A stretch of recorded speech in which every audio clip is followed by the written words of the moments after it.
Hello students, मैं मुकेश पांडे। आज मैं आपको ये ग्रामर सेक्शन कराने जा रहा हूँ। तो आइए देखते हैं कि choose the correct option to answer the following questions. ठीक है, इसमें से चूज करना है जो करेक्ट हो। तो undue favour to place one's relatives in lucrative post. ठीक है, लाभप्रद पदों पर अपने सगे संबंधियों को पद दिलाने के अनुचित पक्ष में जो होता है, मतलब अनुचित तरीके से आकर्षक पदों पर अपने सगे संबंधियों को रखना क्या कहलाता है? कास्टिज्म कहलाता है, जातिवाद, या इंडिविजुअलिज्म कहलाता है, इसका मतलब व्यक्तिवाद, या सेकुलरिज्म कहलाता है, या धर्मनिरपेक्षता या धर्म निरपेक्षवाद, या निपोटिज्म, या भाई भतीजावाद। तो देखिए भाई भतीजावाद ही कहलाएगा। ठीक है, तो ये आपका राइट है। The phrase on the when means, on the when का मतलब क्या होता है? मीनिंग में बढ़ता हुआ होता है कि डेवलपिंग विकास करता हुआ, या डिक्रीजिंग घटता हुआ? तो यही होगा, घटता हुआ। स्ट्राइकिंग मीन्स आकर्षक होता है, या आकर्षक होता है, या फिर हड़ताली होता है। तो यही होगा करेक्ट। ठीक है। The synonym of despise is, despise का मतलब होता है घृणा। तो लव होता है इसका सिनोनिम, कि रेस्पेक्ट होता है, कि सेलेक्ट होता है, कि हेट होता है। तो हेट मीन्स घृणा होता है, और डिस्पाइज मीन्स भी घृणा होता है। ठीक है। अब देखिए, Rohit has gone before his father came. पूछा है कि इसमें से क्या, किसमें एरर है? तो मैं आपको बताऊं कि इसमें बहुत एरर है। ये क्वेश्चन ही गलत दे दिया है। यहाँ पर होना चाहिए Rohit had gone before his father came, यहाँ CAME होना चाहिए। तो यहाँ भी रॉन्ग है, यहाँ भी रॉन्ग है। तो मीन्स ये जो है क्वेश्चन ही गलत है। ठीक है। अब नेक्स्ट देखते हैं। The antonym of severe is, severe का मतलब क्या होता है? सीवियर का मतलब होता है कठोर। तो कठोर का माइल्ड, हल्का होगा, नाजुक, या बोल्ड साहसी होगा, या फर्टाइल होगा, या हाइट होगा? तो माइल्ड होगा। ठीक है, माइल्ड जो होता है वो नाजुक होता है, और माइल्ड का मीन्स हल्का। ठीक है। अब नेक्स्ट देखते हैं। नेक्स्ट है आपका, यहाँ से आइए आप, change any one of the following into indirect narration. Mohit said to Rita, why did you stop here. तो आप इस, देखिए क्वेश्चन है, तो आप बनाइए इसे, मोहित आस्क्ड रीता, वाई कंजक्शन लगा लीजिए, यू को रीता के अनुसार चेंज कर दीजिए, सेकेंड पर्सन ऑब्जेक्ट अनुसार बदलेगा तो रीता सी हो जाएगा, और डिड का पास्ट टेंस हो जाएगा, पास्ट परफेक्ट में हो जाएगा हैड, स्टॉप्ड हो जाएगा हियर का देयर। ठीक है। फिर आपका ये बनेगा क्या? Mohit asked Rita why she had stopped there. ठीक है। अब नेक्स्ट देखिए, the teacher said to the children, do not quarrel with your sisters. Teacher ने बच्चों से कहा कि अपने बहनों से मत लड़ो। तो यहाँ सलाह हुआ। The teacher advised the children, do not, not to में चेंज कर दीजिए, not to quarrel with your को चिल्ड्रेन के अनुसार चेंज करेंगे तो दियर हो जाएगा, THEIR, दियर सिस्टर्स, फिर फुल स्टॉप लगा दीजिए। तो या फॉरबेड से बनाएंगे तो the teacher forbade the children to, तब टू लगेगा, to quarrel with their sisters. अब आइए, combine any one of the following as directed. अब हम लोग इसको करेंगे। यहाँ पर आ जाते हैं। तो ये है कि the thief was punished, the thief was fined, compound कहा है तो इसको बना दें, the thief was not only punished but also fined. क्या बनेगा? The thief was not only punished but also fined. तो ये कंपाउंड हो जाएगा। अब आइए कॉम्प्लेक्स सेंटेंस में, when does the train arrive, I do not know the time. तो I do not know the time when the train arrives, यहाँ yes लग जाएगा। देखिए, आई do not know the time, फिर व्हेन लिखिए, फिर लिखिए द ट्रेन, फिर अराइव्स। तो कॉम्प्लेक्स सेंटेंस बन जाएगा। मैं वह समय नहीं जानता जब ट्रेन आती है। ठीक है। Transform any one of the following as directed. तो Kashmir is not so hot as Bhopal, इसका कंपैरेटिव क्या बनेगा? इसका बनेगा कंपैरेटिव कि Bhopal is hotter than Kashmir. क्या बनेगा?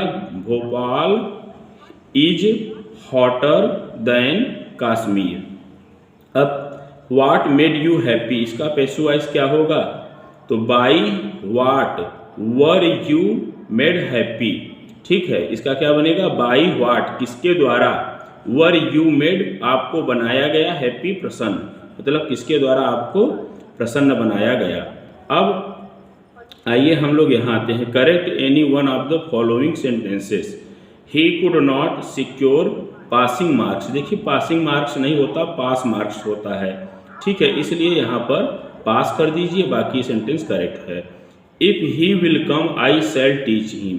तो इफ़ के साथ विल नहीं आता, तो इफ़ ही कम्स, यहाँ यस लग जाएगा, आई शैल टीच हिम, ये भी आपका करेक्ट हो जाएगा। अब देखिए मीनिंग तो आप समझ लीजिए कि मीनिंग मैं आपको बोला हूँ कि एक दिन आपको इकट्ठा इस सब का करके आपको बताऊंगा। तो पेन का मतलब दर्द होता है, इस पेन का मतलब मिरर होता है, शीशा होता है, इस अडाप्ट का मतलब अनुकूल बनाना होता है, एडेप्ट का मतलब कुशल होता है। अब इस पर सेंटेंस बनाना है, आप बना लीजिएगा।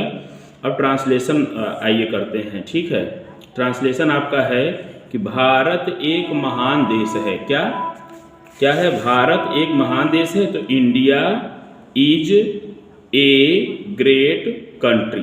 ठीक, इसका अतीत तो इट्स पास्ट, रहा है हैज बीन, वेरी बहुत ही, ग्लोरियस शानदार, तो its past has been very glorious. विदेशी आक्रमणकारियों ने इस देश को लूटने का प्रयास किया। तो विदेशी मतलब फॉरेन, आक्रमणकारियों की मीनिंग होती है इनवेडर्स। ठीक है, प्रयास करने की इंग्लिश ट्राइड टू लूट, लूट माने लूटना, या रॉब, टू रॉब। ठीक है, इस देश को, तो दिस कंट्री, तो क्या बनेगा? Foreign invaders tried to loot this country. ठीक है, इसकी संस्कृति तथा इसके ज्ञान विज्ञान को मिटाने का प्रयास किया। तो किसने प्रयास किया? ये विदेशी आक्रमणकारी। तो हम लिखेंगे दे ट्राइड, उन्होंने प्रयास किया, टू डिस्ट्रॉय, मिटाना मतलब डिस्ट्रॉय, किसको? इसकी संस्कृति, इट्स कल्चर, और फिर इसके ज्ञान और विज्ञान को।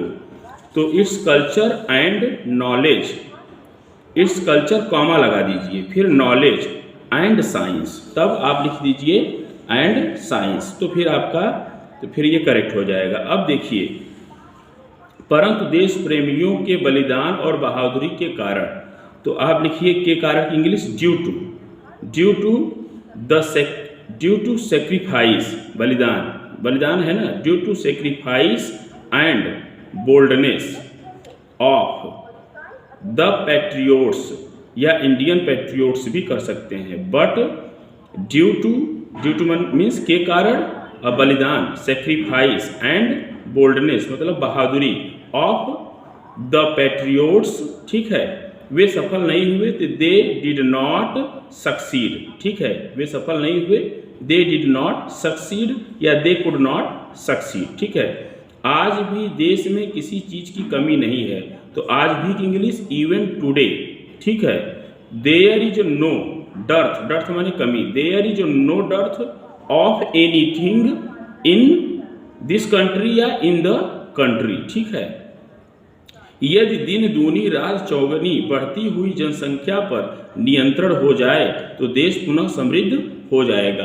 तो अब ध्यान देने वाली बात यहाँ से ये है कि हम इसको लिखेंगे इफ। अब जनसंख्या की बात कर रहे हैं, इफ जनसंख्या की बात कर रहे हैं तो पॉपुलेशन। ठीक है, अब पॉपुलेशन कैसी है? ग्रोइंग मतलब बढ़ती हुई। By leaves and bounds means होता है दिन दूनी रात चौगनी। तो आप लिखेंगे इफ पॉल्यूशन, ठीक है, growing by leaves and bounds, अब इज कंट्रोल्ड हो जाए, पैसिव वॉइस में है ना, इज कंट्रोल्ड, तो हम लिखेंगे द कंट्री मतलब देश, विल अगेन मतलब पुनः, बी मीन्स अब बी लगा देंगे या बिकम कर दें, बिकम प्रोस्पेरस मीन्स हो जाएगा समृद्ध।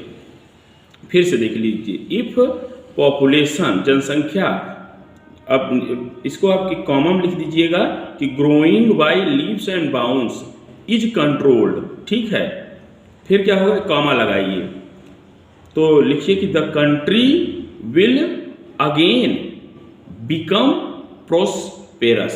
क्या लिखेंगे?